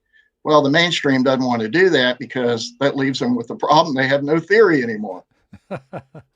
No, that's a very interesting opportunity. I really haven't looked at it that way. And I think it's interesting because if you look at an ether theory versus a theory like my father and I, we don't have space full of, there's stuff in space, but it's traveling mass. It's just like, there's a moon, there's this particle moving, but it's not like space is full of this thing that sits there. But I think I understand what you're saying. I think that's a very good answer to the question about ether and gravity. Why is it there, and compared to relativity in a historical sense? So that's really great. Okay, listen, that was very right to the answering the real question I had for today. So I understand what Harry is talking about, the historical sense of what's going on. And I think he's completely right. I think people threw away the ether, put relativity in space-time because they weren't finding it. Michelson and Morley wasn't finding it. And yeah, you do have the idea that there's space, and I believe things are traveling through it, things that just sit there somehow like this. I guess that's a very interesting comment that really makes me think about ether in general, that it's this stuff that sits there compared to what? I see that there's space in which my personal philosophy, there's space, which is nothing, and there's mass that moves through it. But to have this idea that, like, Harry was saying, that there must be something there for these forces, like, to explain these things, yet we don't have any proof for this thing that's sitting there. So I think it's very different from things traveling through it. Okay, Cornelius is there. How are you? Welcome. I'm good, thanks, David. I think that one of the things that Harry alludes to is that, you know, he gives the properties that some people give ether. He gives them, and many people do that. They just say space. Well, space has the property, the ability to transmit light. Space has the ability to be curved and have gravity. And I look at space as just being a dimensional volume, much like you're saying, David.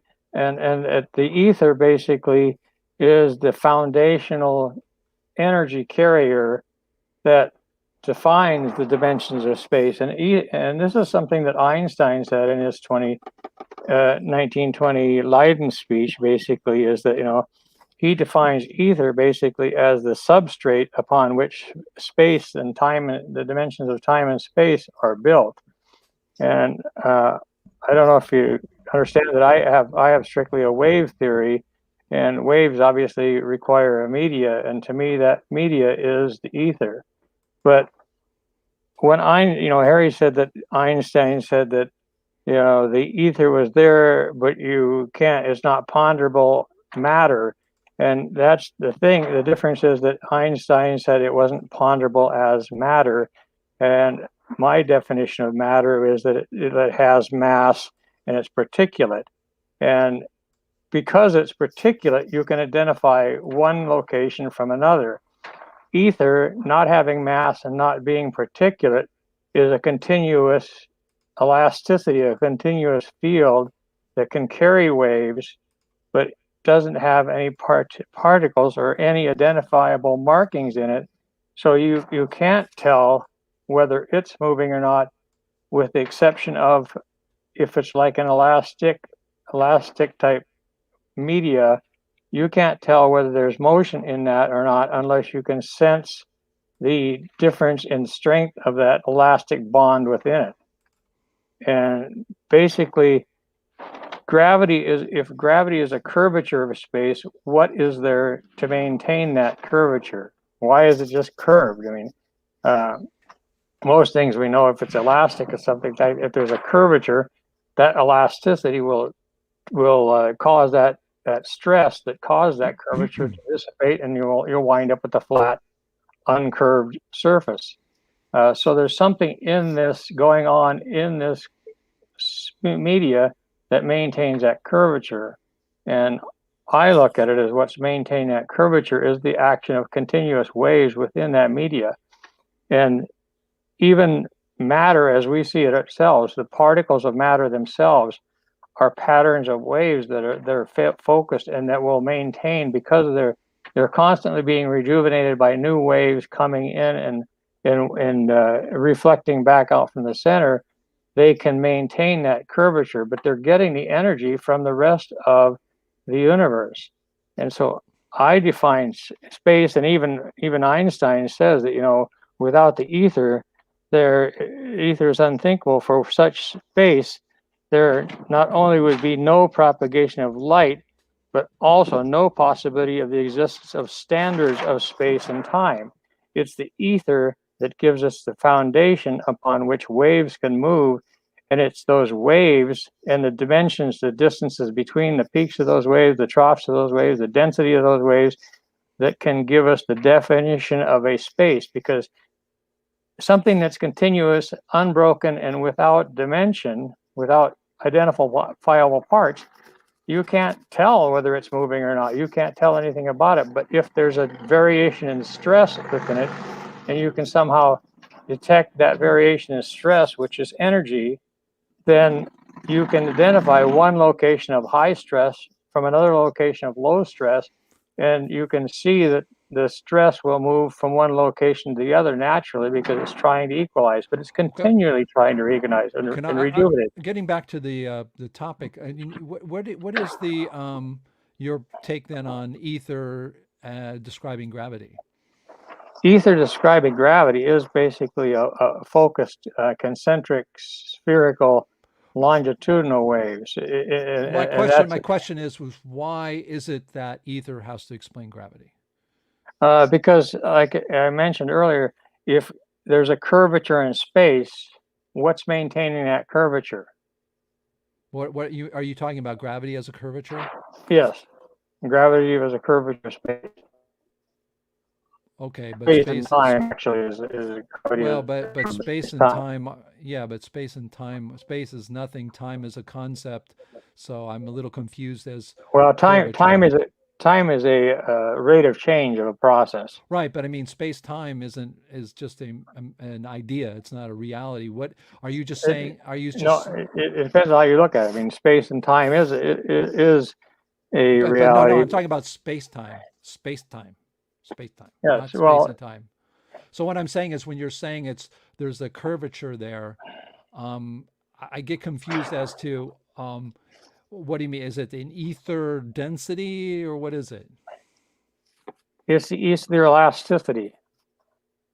Because there would be no density, because in order for there to be a density, there would have to be a particulate characteristic to it, which means that, so you can make those particles closer together, farther. There would have to be something you could measure dimensionally. But what you can measure, what can change is the elasticity, the tension within a bond can change, and that doesn't necessarily indicate that you're getting a higher or lower density. What you might be getting is, if there are waves, variations in gradients in this bond strength, then the distance between troughs and peaks of those waves of bond strength might be considered then that would be a distance, and then if the peaks are closer together, then they become denser. Okay, so it's the waves that are becoming denser and less dense, not right. strictly. I'm just getting confused, because when you at times you're saying there's elasticity, but elasticity requires some type of mass to have elasticity.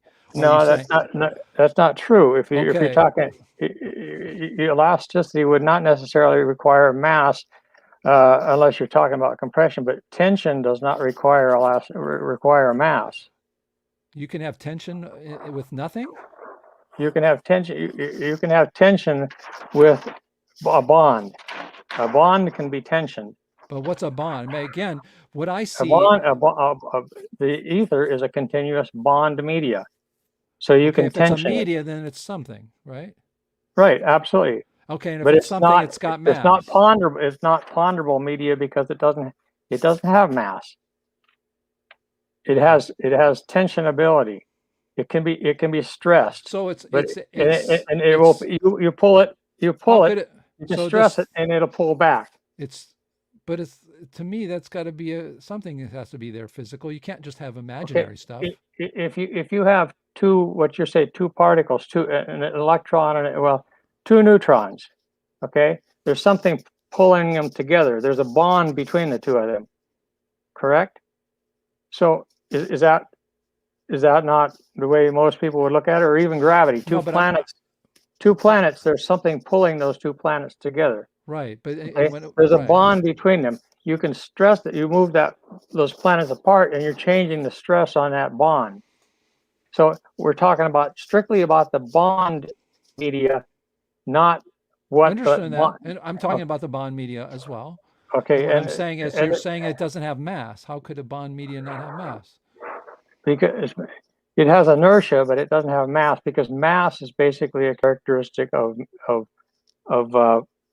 particles. Okay. Okay. You have to form the particle. Okay, I'm not understanding what you're saying, because I'm getting sort of one thing. It's something, but then it's nothing, and I'm confused myself. So it's the tension bond. It's a tension. Right. Okay. It's the bond. It's not what's.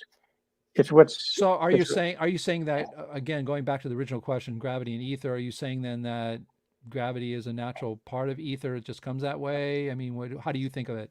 The gravity is a natural reaction. It is a natural behavior of a pattern of energy, a pattern of waves within the ether. But are you saying that, what I'm asking you is ether and gravity, are they necessarily have to be the same thing, or gravity has to necessarily be part of ether? Gravity is a tension gradient within the ether.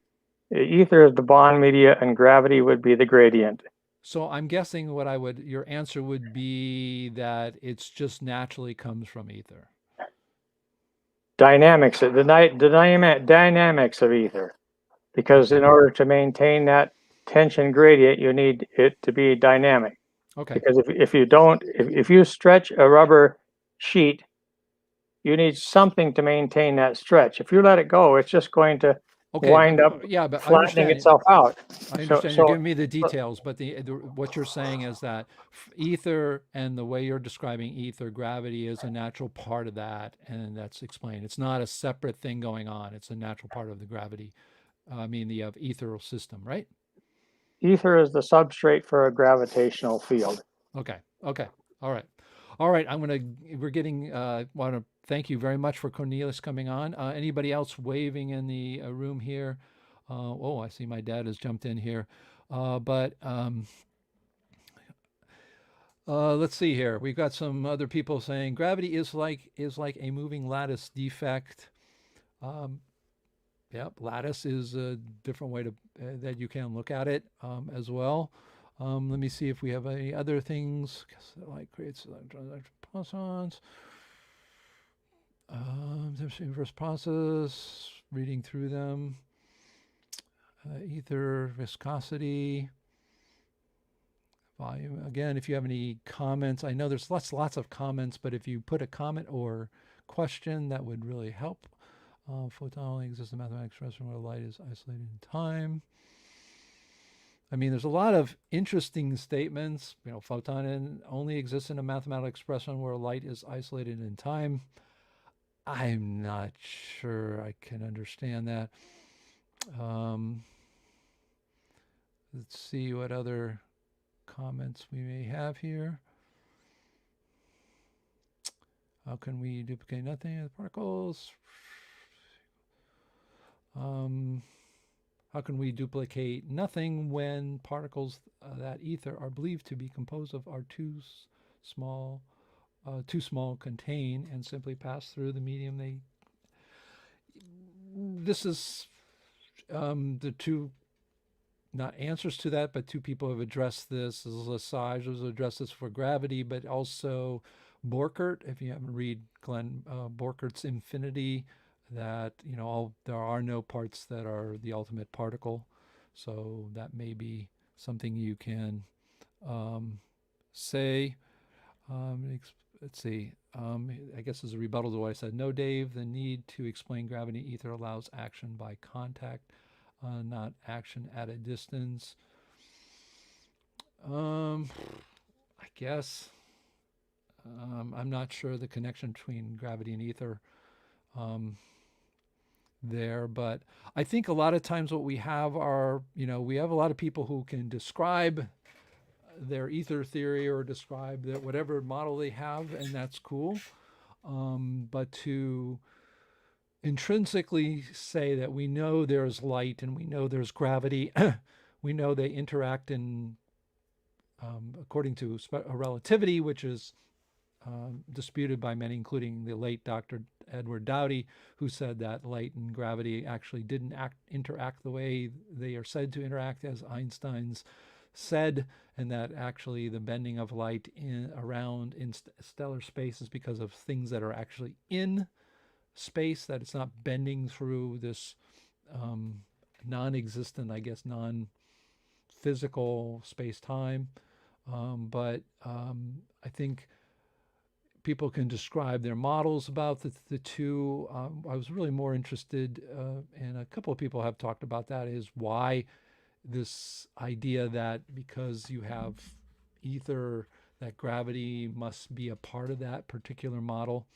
I think if you look at the history, I think there's maybe some reasons why, but I think I put down, one of the answers was from Franklin, who said, in fact, that it's Occam's razor. If I have an ether model, of something sitting in space, bashing back and forth amongst each other, and I have maybe more of them closer to a body.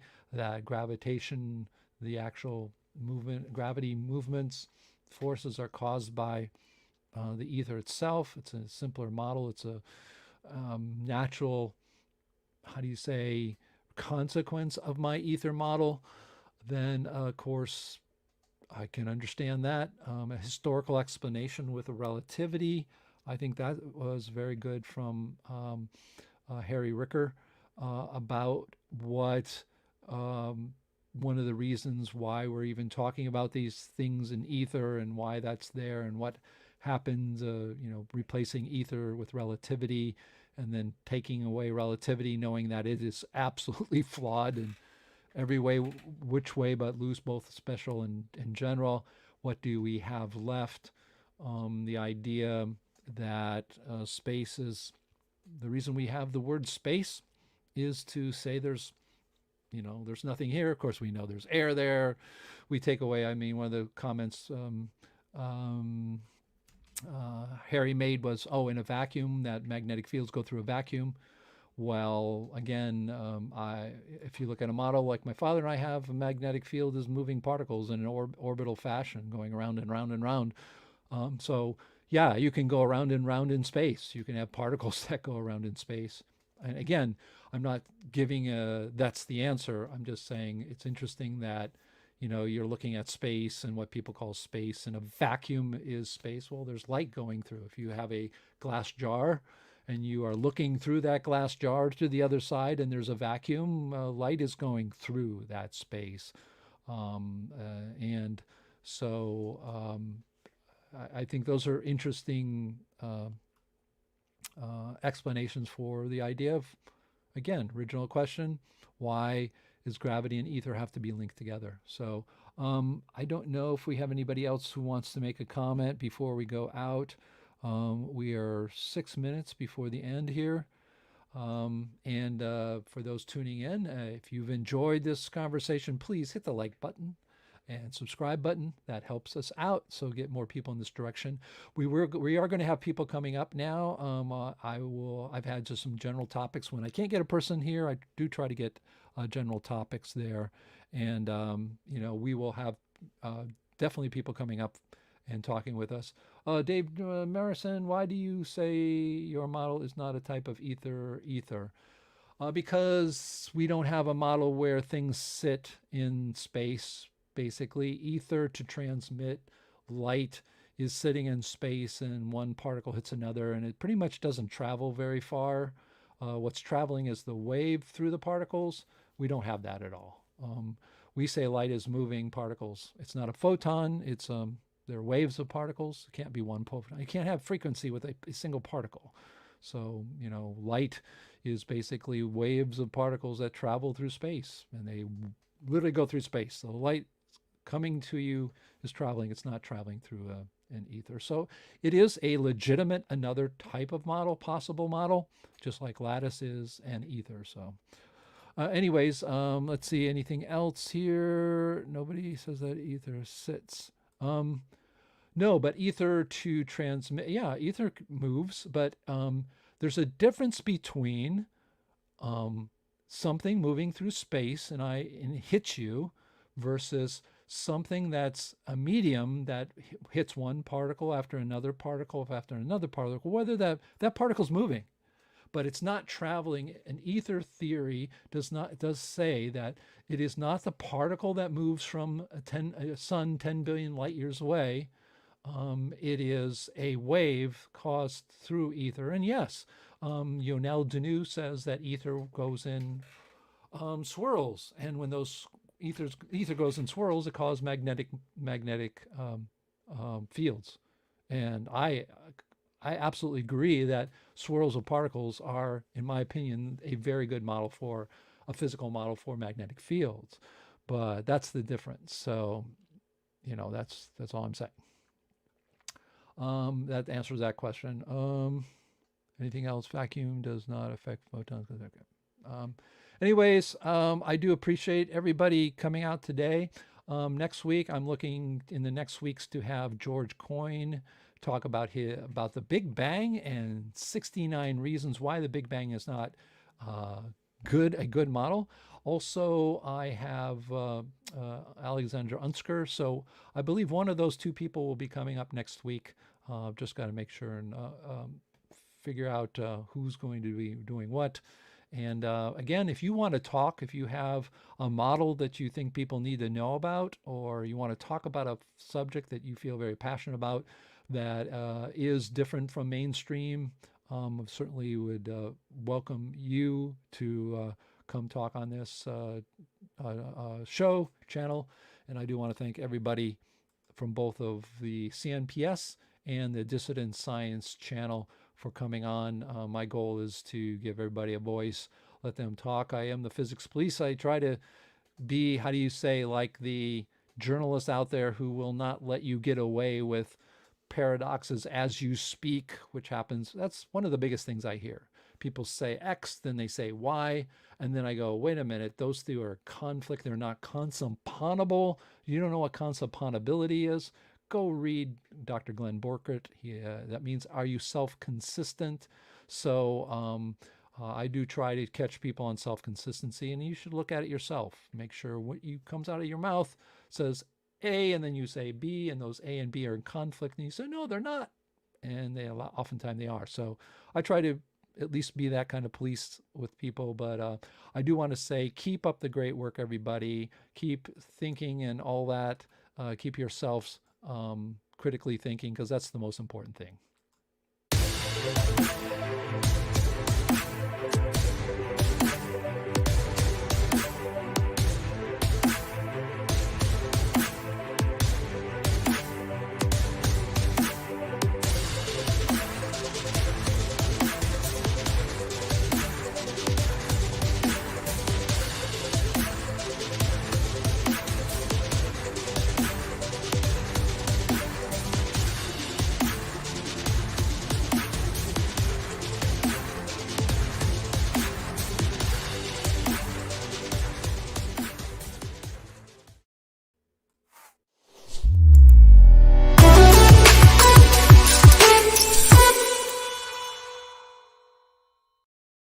And remember what I say, stay critical, stay thinking. I'm David de Hilster. I'm your science therapist, trying to get you to the promised land of becoming a critical thinker and keeping an open mind and letting people's new ideas enter your head. Don't get yourself stuck in one direction. Ciao for now.